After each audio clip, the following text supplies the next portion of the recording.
morning.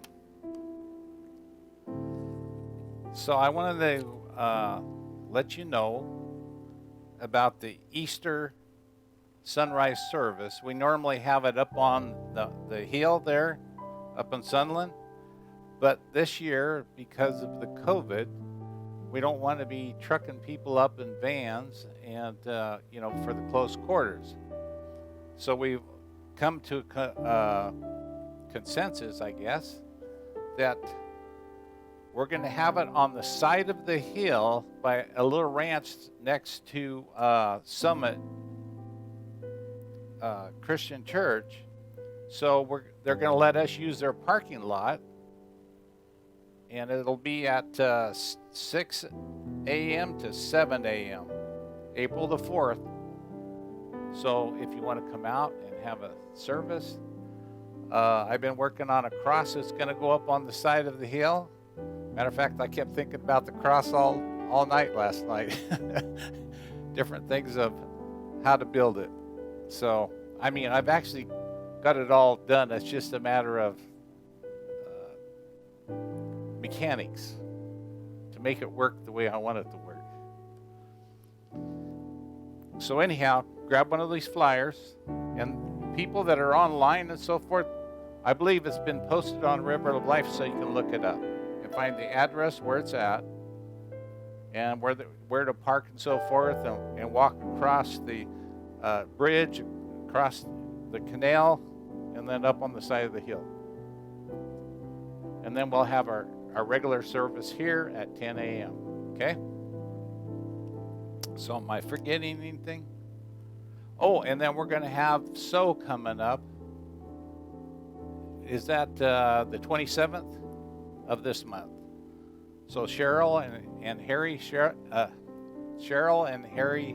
Salem will be here Saturday and Sunday. So look forward to that. Amen.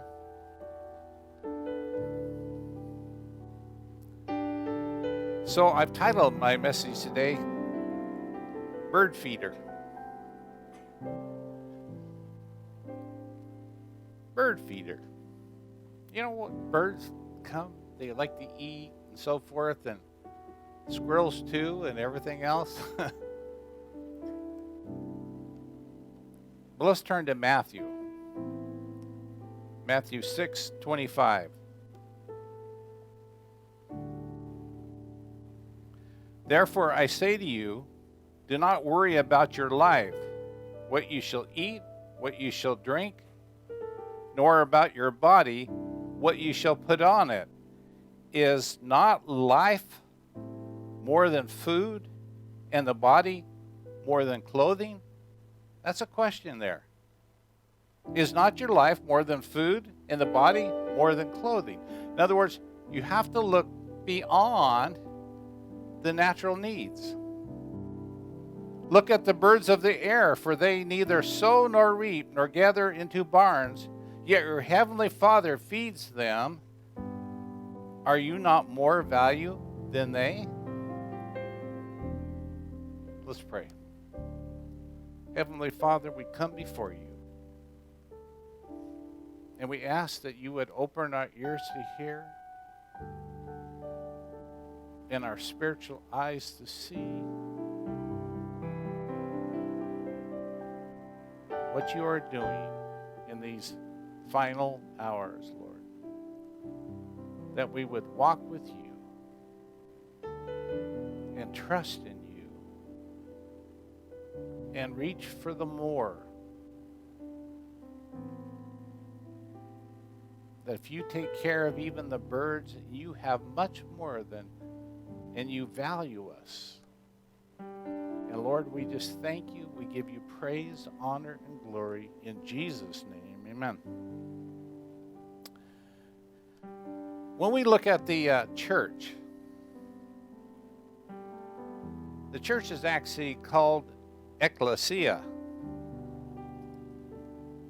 And ecclesia means the called out ones, the born again believers.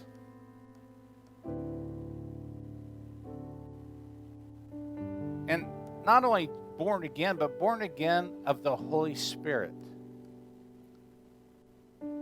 the assembly of believers, the company of believers, Christians, the whole body of Christ, in a sense.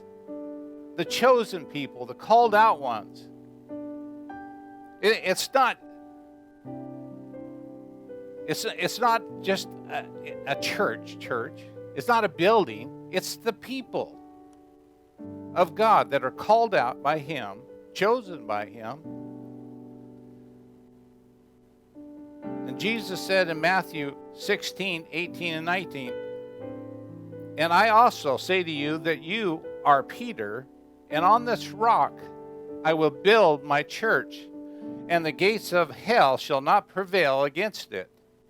And I will give you the keys of the kingdom of heaven, and whatever you bind on earth will be bound in heaven. Whatever you loose on earth will be loosed in heaven." He's already given us the keys to the kingdom, but yet He wants us to learn how to operate in those things, to reach for more. Don't worry about just being fed, about your clothes and everything else. If He takes care of the birds, how much more is He going to take care of you? He wants you to reach for more of Him.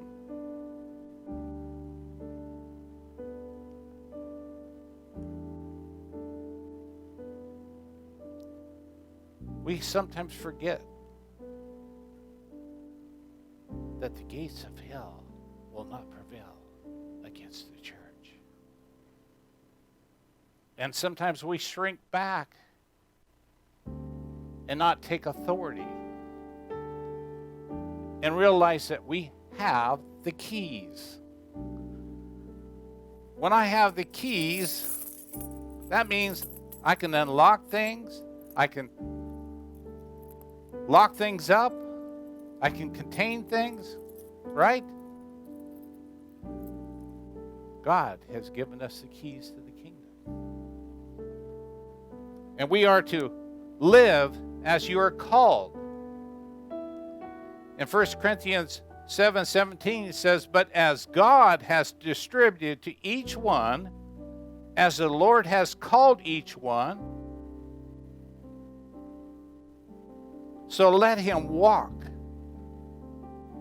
So I ordain all the churches." He wants each one of us to live as you're called in the churches that He's called you in the body of Christ.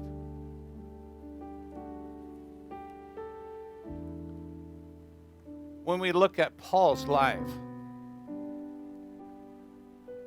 how Paul was called of by God, and yet he did not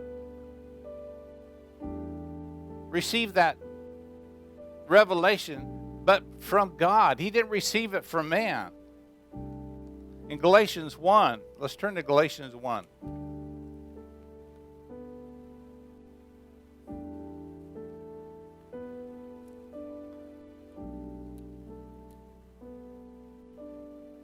Galatians 1:11 through 16a.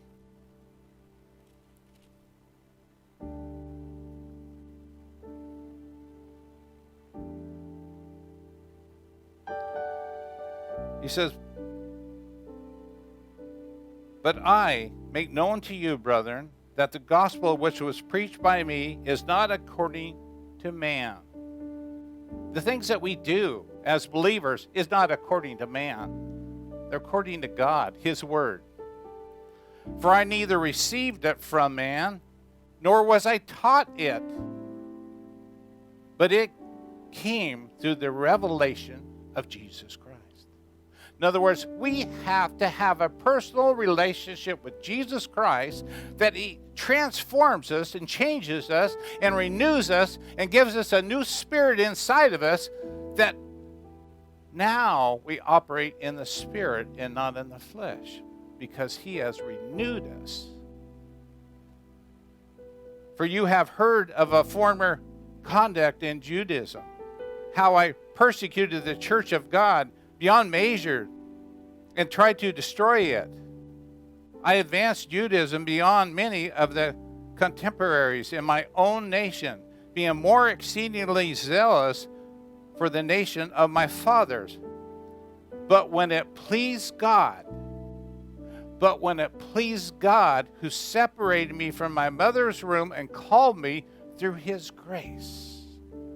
You have to stop and think about, you were called before you were even born. God already knew that you were going to surrender to him. And I remember the day that I surrendered to the Lord. Paul remembers the day he surrendered to the Lord on the road to Damascus. To reveal his Son to me that I might preach him among the Gentiles. Christ was revealed to him. Just like Christ had been revealed to you. That is what changes a person. That's what transforms a person when they meet Jesus. It doesn't matter how rotten you are, how you're trying to persecute, how you're trying to change. But when you meet Jesus and you surrender to him, your whole life changes.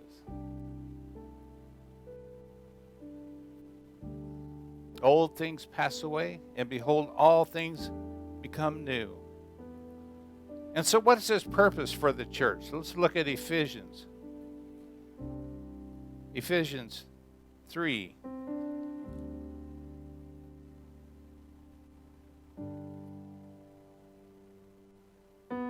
Eight through 21.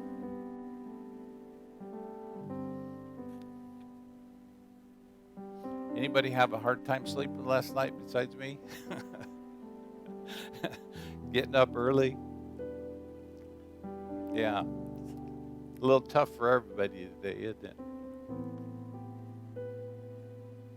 To me, who am less than the least of all the saints, this grace was given that I should preach among the Gentiles the unsearchable riches of Christ. I love that. The unsearchable riches of Christ. If he takes care of the birds and they don't reap nor sow, how much more does he want to bless you? He wants you to go after the true riches that he has for you. And to make what you see, what is the fellowship of the mystery, which is the beginning of the ages, has been hidden in God, who created all things through Jesus Christ, to inherit that now the manifold wisdom of God might be made known by the church to the principalities and powers in heavenly places. That he wants you to have wisdom that comes only from God. And that is by knowing Jesus and having a relationship with him and his word. Because the word became flesh and dwelt among us. So if we know the word, we know Jesus. And been transformed by the Spirit of the living God, now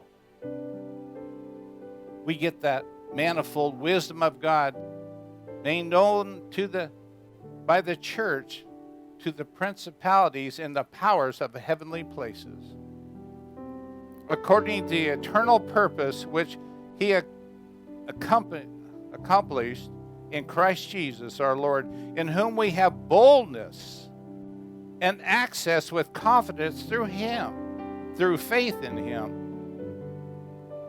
When we have faith in God, when we put our faith in him, the Holy Spirit comes inside of us and stirs us up and gives us boldness and power that's not from us. It's from God. Therefore, I ask you, do not lose heart at my tribulations for you, which is your glory. Just because we're going through trials and so forth, don't lose heart. Don't faint. God is with you. If he feeds the birds and takes care of them, how much more is he going to take care of you? We always think about the physical things, but he wants us to feed on him spiritually so that we are getting the oil that comes, and that oil is the Holy Spirit.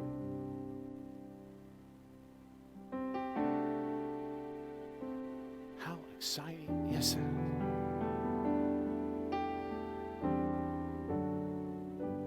For this reason, I bow my knees to the Father and the Lord of Jesus Christ, for which the whole family in heaven and earth is named, that you would grant you, according to the riches of his glory, to be strengthened with his might through his Spirit in the inner man. He wants us to be strengthened with his might in the inner man. How do we do that?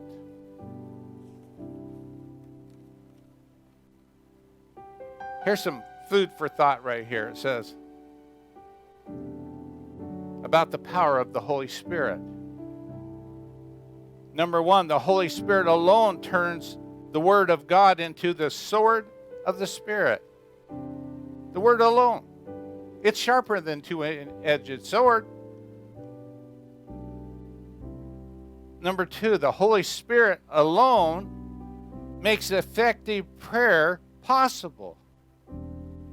How? Because when we pray in the Holy Spirit, we pray with groanings and utterances that our own mouth can't even comprehend, because the Holy Spirit intercedes for us. Number three, the Holy Spirit alone gives understanding of the Word of God. I remember sitting in my car when I was in high school, raised in a Christian church, in a Bible-believing home, and preacher's kid and so forth, but I was searching for God. And I remember out there in my 57 Chevy reading my Bible at lunchtime, and I couldn't understand the Word of God. I could read it, but it was like Greek to me. It wasn't till I became born again of the Spirit that I got the wisdom and the understanding of the Word, and then it became alive unto me.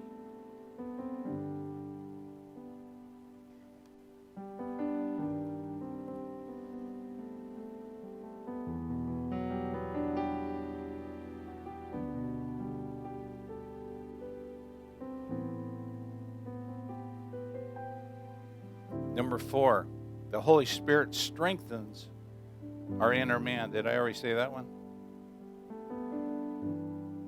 Number five, the Holy Spirit desires is to fill every Christian with power. To fill us with the power. Do you know to be filled with power means to continually feed on the Word of God? To continually be in the Spirit is to feed on. The birds neither reap nor sow, but the Lord takes care of them.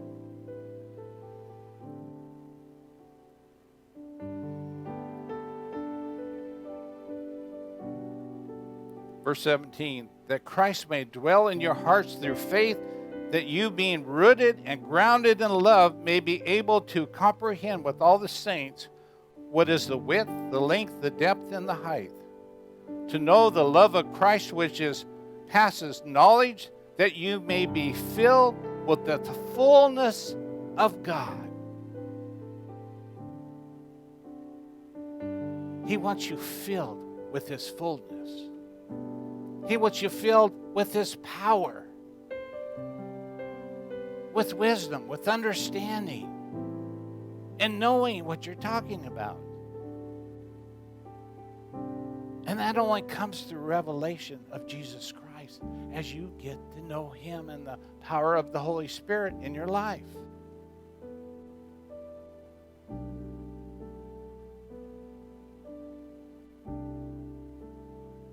So when we think about the bird feeder of God feeding the church, let's look at Zechariah. Zechariah 4.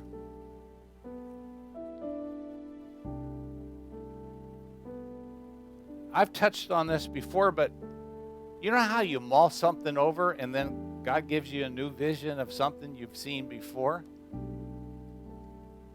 Zechariah 4, beginning with verse 1.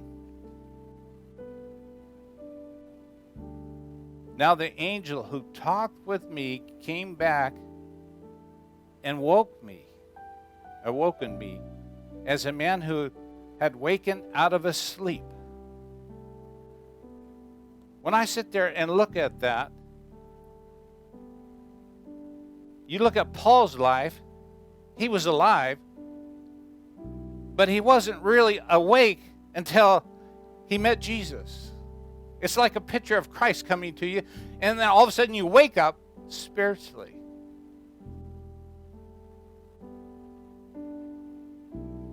And he said to me, "What do you see?"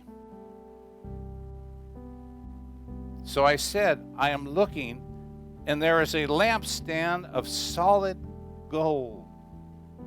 What does that mean, solid gold lampstand? That means it has worth. It's valuable. With a bowl on top of it, and on the seven lamps with 7 pipes to the 7 lamps. I want you to take a picture of this. You can take a menorah, you know how that has 7 things? But let's take it a little deeper here.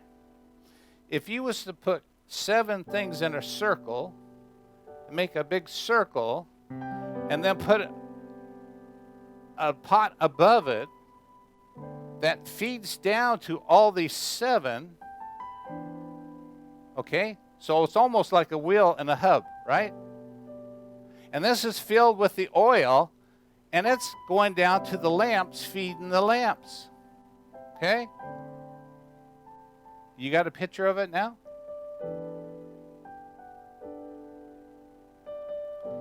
And it says in verse 3, 2 olive trees by it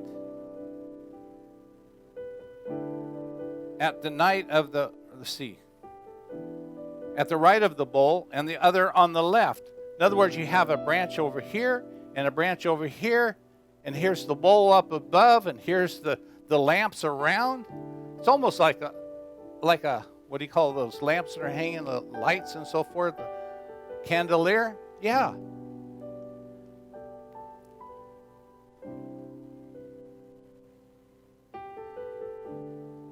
And there's some interesting things about this.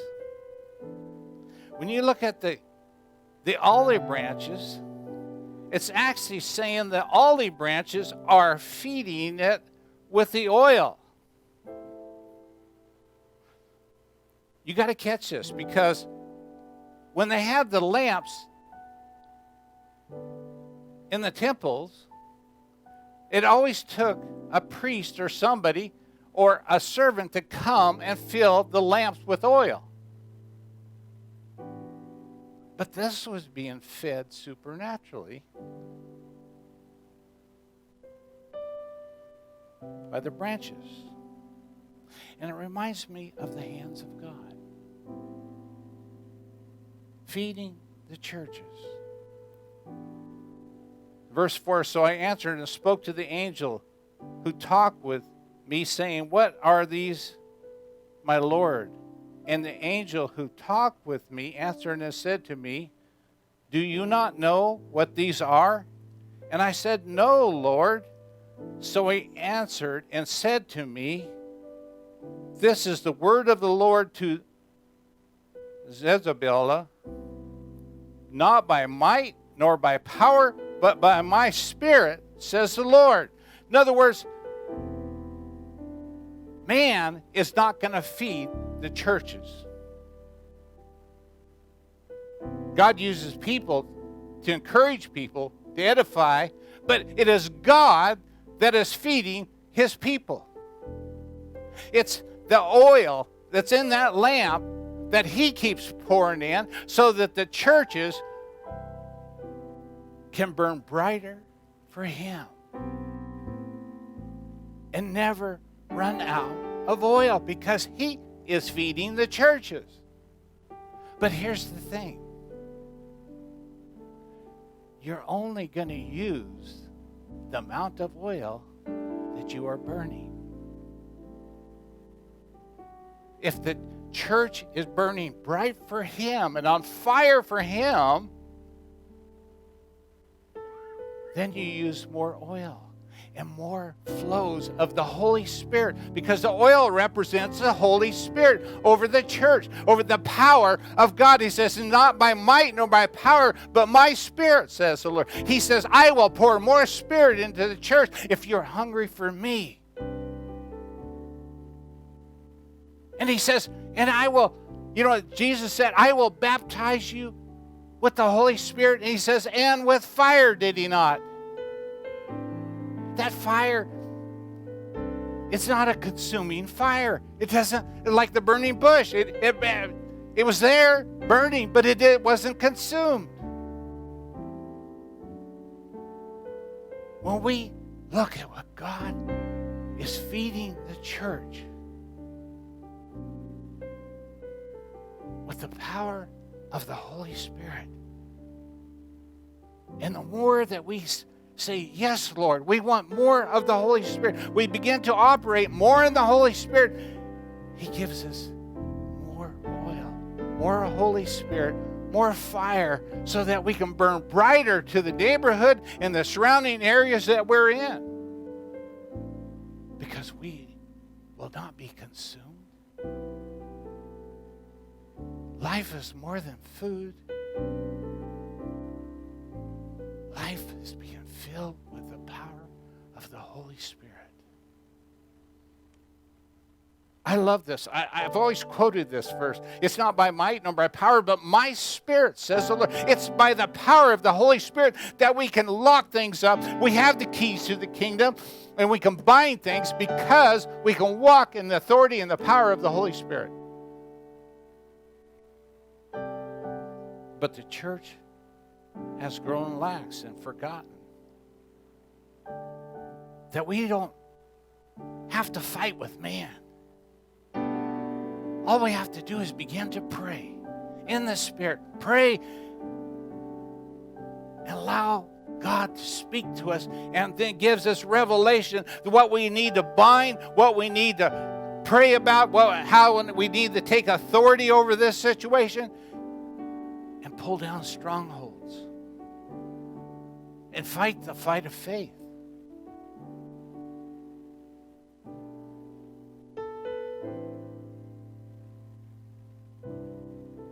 Those 2 olive trees are continually pouring oil into the bowl.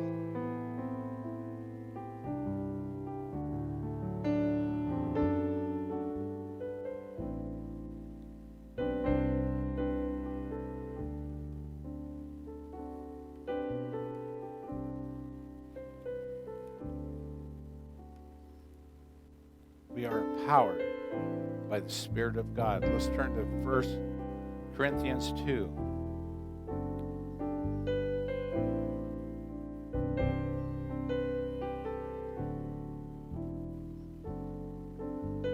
Corinthians 2, 9 through 13. But as it is written, eye hath not seen, nor ear heard, nor entered into the heart of man the things which God hath prepared for them who love Him.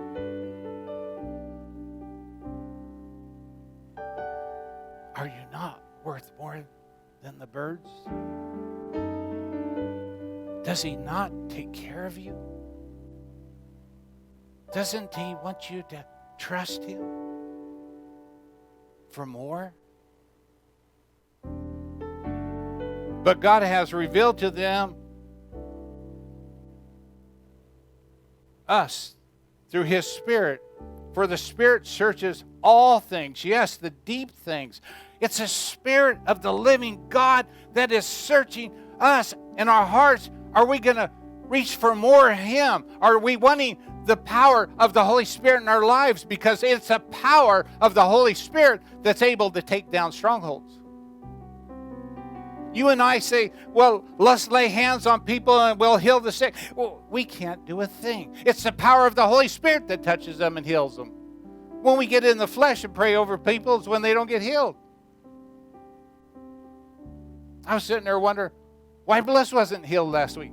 I think I must have been in the flesh then because I wasn't really trusting. You know how many times that we do that and not really walking in the Spirit sometimes, even though we act like we are, we do things through rote, but let's walk in the power and the anointing of the Holy Spirit.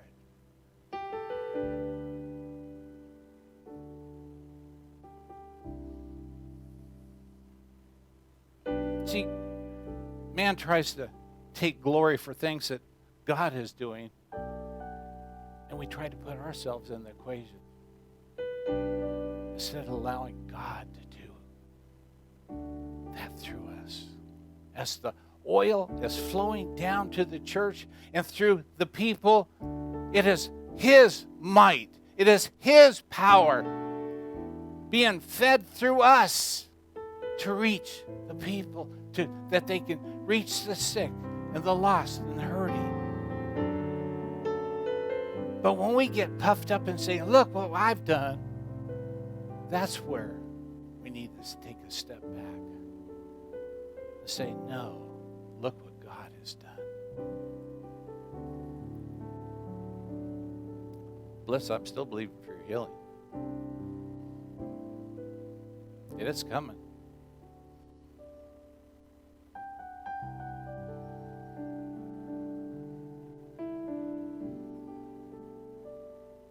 Verse 11. For what man knows the things of man except the spirit of man which is in him? Even so, no one knows the things of God except the Spirit of God. If you want to know more about God, if you want to know more about what God is doing, you have to learn to operate in the Spirit. Allow the Spirit to reveal things to you, to open your eyes that you can see.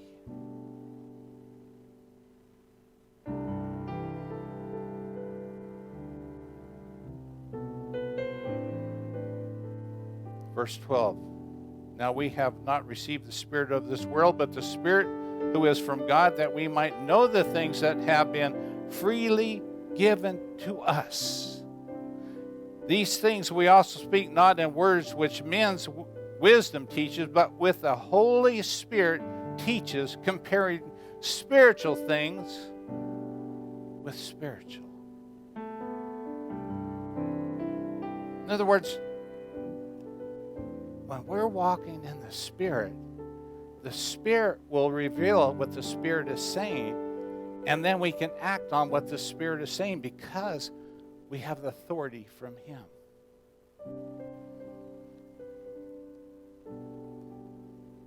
He can reveal the hidden things that we've never seen before in the Scriptures. And today, in this time that we're in, God is revealing more to His church right now than ever before, because there's things that we've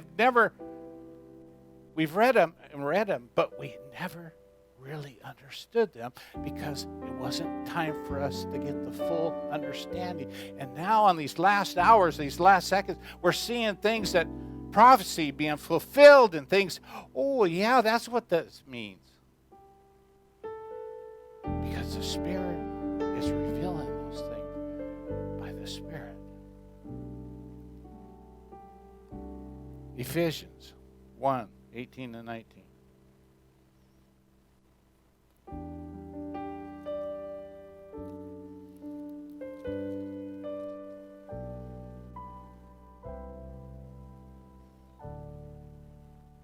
The eyes of your understanding be enlightened, that you may know what is the hope of His calling, and what are the riches of His glory, of His inheritance in the saints, and what is exceeding greatness of His power towards us who believe, according to the work of His mighty power.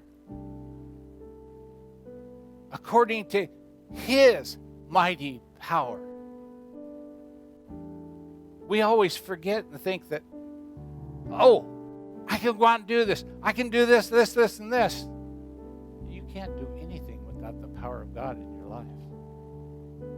You can't even change one hair on your head. But God can. In the power of Jesus, you can lay hands on the sick, and it says, and they will recover. The blind can see. The deaf can hear. Because of the anointing and the power of God working through somebody that's yielded to Him, yielded to the Holy Spirit, and listening to God.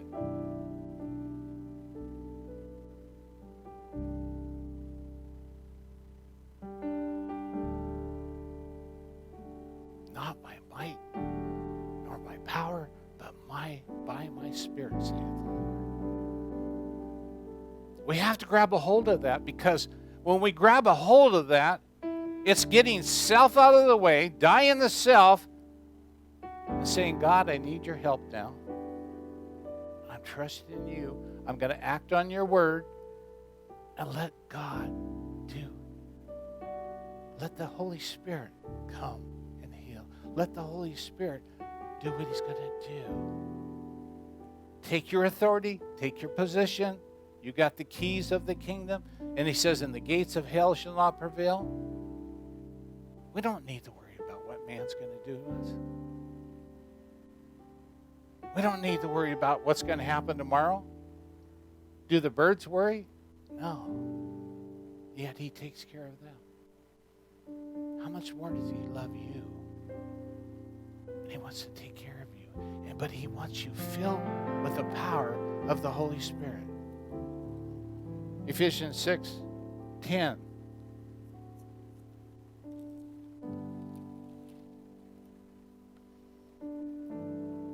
It says, finally, my brethren, be strong in the Lord in the power of His might. Be strong in the Lord in the power of His might. That is to be filled with the oil. Be filled with the Holy Spirit. And then he goes on to say, talking about, put on the whole armor of God, that you may be able to stand against the wiles of the devil. You want to learn how to fight? Get filled with the power of the Holy Spirit. Get filled with the power of the Holy Spirit. You know, God wants us to feed on Him continually because He has an unlimited supply. We are the ones that control the valve. We're the ones that shut it off.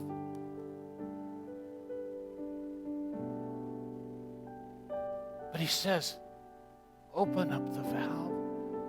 Let me give you more. And He says, the church, if the church just opens up, I will pour out more of my Holy Spirit, that you're going to see more signs and wonders. You'll have more fight. You will burn brighter, but not be consumed.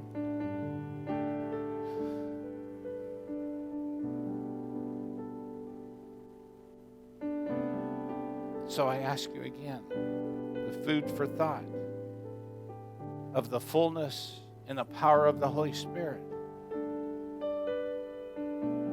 The Holy Spirit alone turns the Word of God into the sword of the Spirit.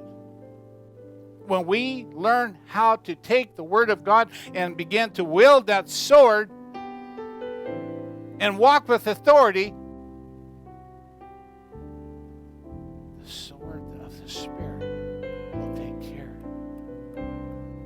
It will cut to the bone and to the marrow.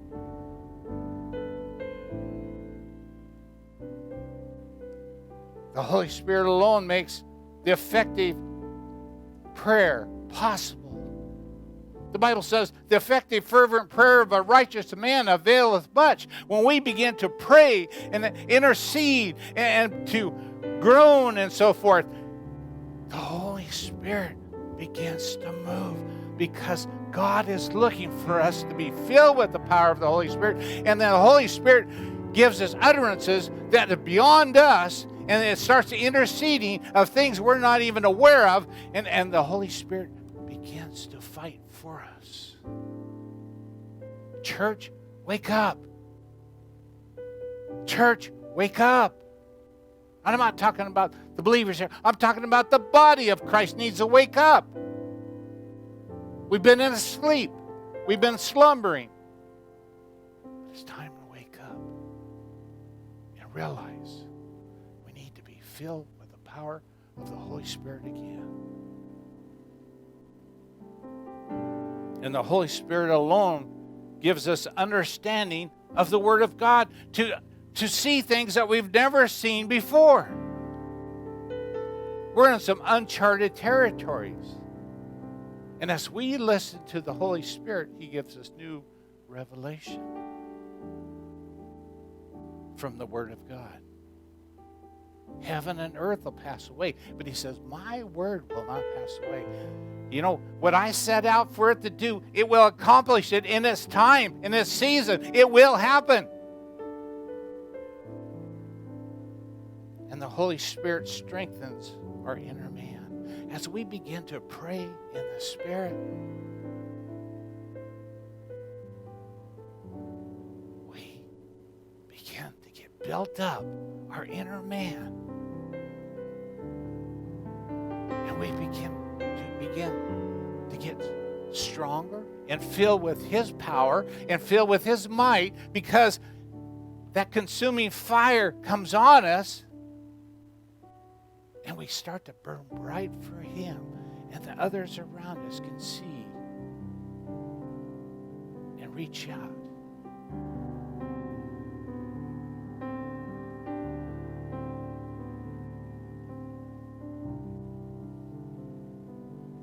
The Holy Spirit desires is to fill every Christian with the power of the Holy Spirit. You know, we can grieve the Holy Spirit. Doubt, unbelief, speaking against the Holy Spirit. Oh, no, the Holy Spirit wouldn't do that. You know, the Holy Spirit works in mysterious ways. Sometimes we begin to judge and say, oh, that can't be God. And God works in mysterious ways. He even heals on the Sabbath when they condemned Jesus for healing on the Sabbath.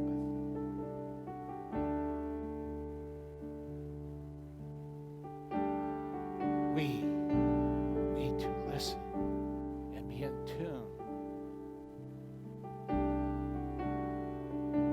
As the bowl is here, feeding the 7 churches, that oil, with all those pipes going down to each church, the 7 churches, that endless supply, that consuming fire. And He says, won't you take a little bit more? Eat of me, taste of me, and see if I'm not good. Try me.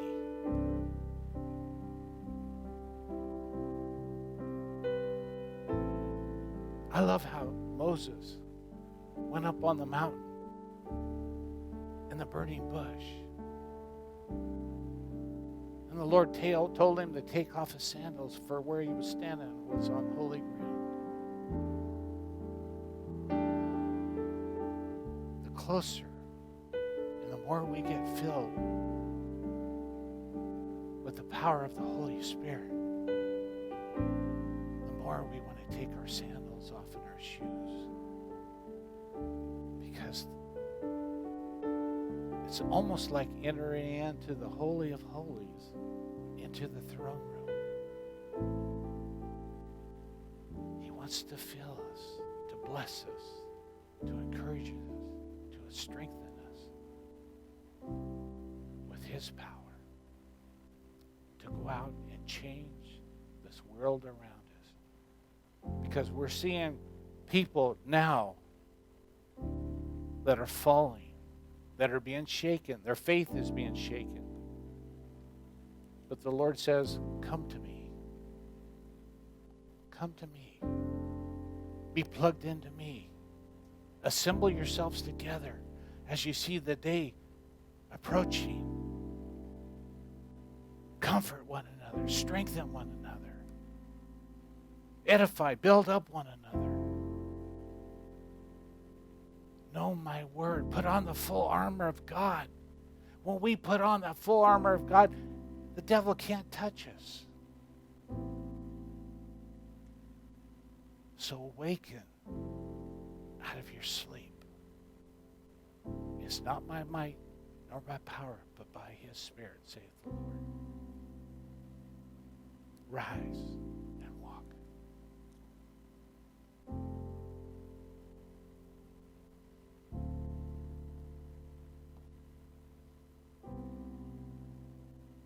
In the book of Acts, when he told them to wait until they were filled with the power of the Holy Spirit. And if you don't know Jesus, never been filled with his power, I ask you to say, Lord, forgive me of my sins. Come into my heart. I want to be born again of the Spirit. I want that power in my life. He says if we would confess him, he's faithful and just to forgive us of all our unrighteousness, all of our sins, all the things that we've done against God. If he can forgive Paul for murdering and killing people and change him and rearrange him, how much more can he do for you? There's nothing that's impossible with God. He loves you. He cares for you. He wants you to know him. He wants you to have purpose. He wants you to walk with authority and power. But you have to yield to him like Paul did. Say, yes, Lord, whatever you want me to do. And then wait for him to fill you with the power of the Holy Spirit. And he will. Pray with me. Heavenly Father, I ask that you would forgive me of my sins, come into my heart, and I ask that you would fill me with the power of the Holy Spirit. And I thank you for dying on the cross for my sins, for me. And thank you that you rose from the grave and you're alive. And I serve a risen Savior.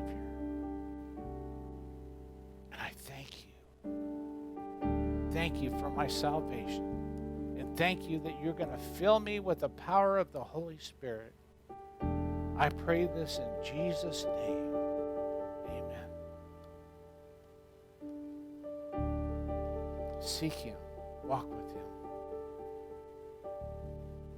It's not by might nor by power, but by his Spirit, saith the Lord.